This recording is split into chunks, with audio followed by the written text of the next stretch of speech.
Cette université, elle est importante parce que c'est le rendez-vous de l'année où on fait venir de partout les adhérents, les présidents de groupe, qui montrent en fait la vitalité et la solidarité de l'association, et en plus, nécessairement, sur des thèmes qui impactent la vie des professionnels de la RH que nous sommes de façon très prégnante.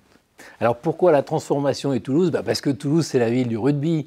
Donc c'est bien de marquer des essais, c'est un peu comme dans le boulot de DRH, mais c'est bien aussi de transformer les essais. Alors même si les amateurs de football, il y en a un certain nombre, considèrent que c'est plus facile au rugby parce qu'il n'y a pas de goal, mais sur le fond, la transformation, c'est un point clé. Alors plus sérieusement, Toulouse est une des principales métropoles de France. C'est connu pour sa vitalité, sa modernité, et puis avec tout le côté historique. Je regardais encore hier soir le clocher de Saint-Cernin illuminé, là c'était fantastique.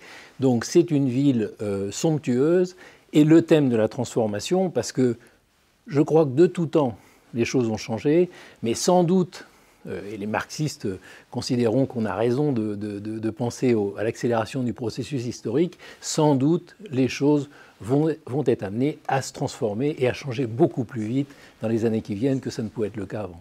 Les DRH, alors vous savez, il y a toujours les mauvais esprits considèrent que les DRH vont disparaître, qu'ils n'existeront plus, qu'on sera remplacé par des robots. Enfin bon, j'y crois pas un instant.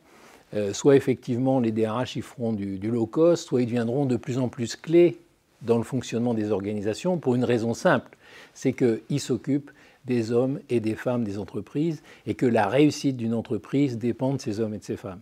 Et que donc le point clé dans une organisation et dans la transformation d'une organisation, c'est évidemment le DRH. Alors ce n'est pas un complexe de supériorité ou je ne sais quoi, c'est simplement que ça fait un certain nombre d'années que je fais ce métier-là, et plus j'avance, plus le métier, je le considère comme cardinal dans le fonctionnement d'une organisation et donc de sa transformation.